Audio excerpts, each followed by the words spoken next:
Abraham's big family. Abram lived in a city called Ur. He was married to Sarai, and his family was very rich. They had a big house and lots of beautiful furniture. There were plenty of servants to clean the house and polish the furniture, and life was very pleasant for Abram. He spent most of his time in the fields outside Ur, looking after the family's sheep and cows. Abram's animals were well fed. They enjoyed chewing away all day long. Now, the people of Ur did not believe in the one true God. There were lots of temples in the city where people went to pray, but they prayed to statues made of silver and gold. Some even prayed to the moon. Abram was a bit worried about all this, and he used to wonder why people prayed to these statues. After all, he said to himself, somebody must have made the silver and gold and the moon, and we should be praying to him, not the things he made. Then one day the one true God spoke to Abram. Listen carefully, he said. I want to have a big family, a family that will pray only to me, and you, Abram, will be the father of that family. Abram scratched his head. That's funny, he thought. How can I be the father of a big family? Sarai and I haven't any children of our own, and neither of us is getting any younger. But of course God knew what he was doing. He said to Abram, I want you to leave your lovely home, and I will take you to another country where my family will live. Don't worry, Abram, I'll take care of you.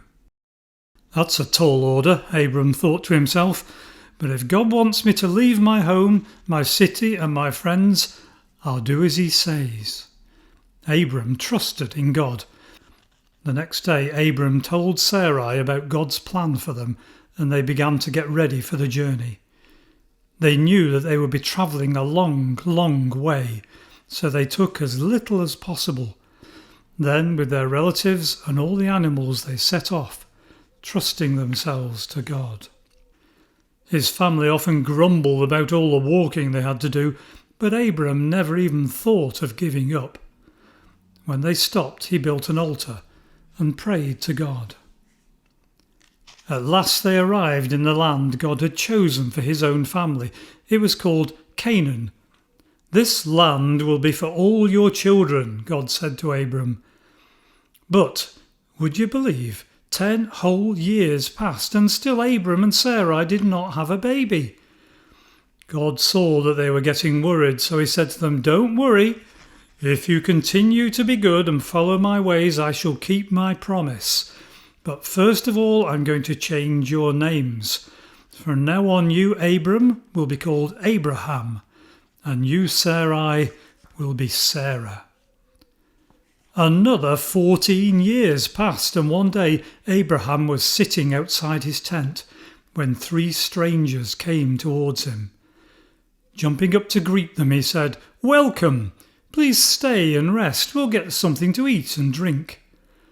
The 3 strangers sat down under a big oak tree while Abram went to tell Sarah.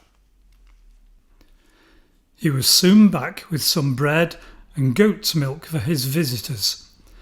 As they tucked in, one of them said to Abraham, Where is Sarah? She's in the tent, Abraham replied. Why do you ask?